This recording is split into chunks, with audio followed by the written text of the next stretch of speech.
Gen Z भनेको उमेर समूह हो। यो उमेर समूहमा हामीभित्र नयाँ जोस हुन्छ, नयाँ जाँगर हुन्छ, केही गऱ्यौँ भने एउटा ऊर्जा शक्ति हुन्छ र यो शक्तिलाई हामीले दुरुपयोग गऱ्यौँ भने हामी कहीँ पनि पुग्न सक्दैनौँ। र जेन्जीको मात्रै देश होइन यो देश निर्माणका लागि जेन्जी युवा हाम्रा जति पनि अग्रजहरू हुनुहुन्छ, हाम्रा बुढापाका हुनुहुन्छ, हामी सम्पूर्ण नेपालीको देश हो। त्यसैले सबैजना एकजुट हुनुपर्छ। हामी युवा जेन्जी हाम्रो अग्रजहरू सबैजना एकजुट भयो भने हामी सिङ्गो नेपाल बनाउन सक्छौँ।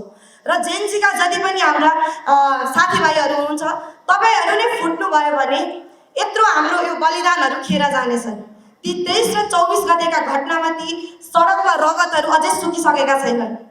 ती रगतहरू सुक्न नपाउँदा पाउँदै पनि फेरि पुरानै परिपाटीले तपाईँहरूलाई इस्तेमाल गर्नेछन्।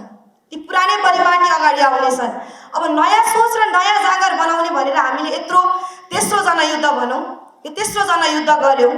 अब फेरि पनि हामी एकअर्कामा मनमुटाव गरेर त्यही पुरानै दलसँग समर्थन गर्ने हो भने हामीले खोइ त के पायौँ त? यत्रो बलिदानको के पायौँ हामीले? त्यसैले अब आफ्ना ती जति पनि पुराना सोच सबै त्यागेर सबै जेन्जीहरू एकजुट भयौँ भने युवा र नयाँ नेपाल बनाउनलाई कसैले पनि रोक्ने छैन। र म यी पुराना परिपाटीहरूलाई पनि गलत भन्न त्यति चाहिनँ, किनभने पार्टी खराब होइन, व्यक्ति खराब हो। यी पार्टीभित्र पनि कति धेरै व्यक्तित्वहरू भ्रष्टाचारमा लिप्त हुनुहुन्छ भने कतिपय व्यक्तित्वहरूले त आफूले एउटा स्थान नपाएर उहाँहरू एउटा ग्राउन्ड लेभलमा उहाँहरू एउटा परिश्रम गरेर बसिराख्नु भएको छ आज। त्यसैले जो शिक्षित युवाहरू हुनुहुन्छ, जो देशको लागि लडिराख्नु भएको छ, उहाँलाई स्वागत गरौँ र अबको पालो युवालाई दिनुहोस्। अब देश युवाले बदल्छ भन्न चाहन्छु।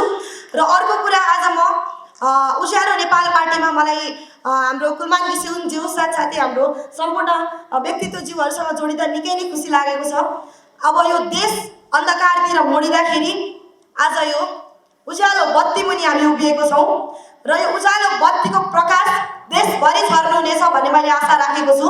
र सम्पूर्ण महानुभावहरूलाई हामीसँग जोडिएर एकजुट भएर अगाडि बढौँ र नयाँ नेपाल निर्माण गरौँ र हाम्रो सुन्दर शान्त नेपाल निर्माणको लागि हामी अगाडि बढौँ भन्न चाहन्छु। र यति भन्दै म मेरो 2 शब्द टुङ्ग्याउन चाहन्छु र जेन्जी हाम्रो साथीभाइ युवा र हाम्रा यी घाइते पीडित परिवारहरू जतिजना हुनुहुन्छ सबैजनाहरू आउनुहोस्, एकअर्कासँग हामी मिलौँ, सुन्दर समृद्धि र नयाँ देश बनाऊ र देशभरि यो उज्यालोको प्रकाश छरौँ भन्न चाहन्छु। यति भन्दै म मेरो 2 शब्द यही टुङ्ग्याउन चाहन्छु। हस्त, धन्यवाद।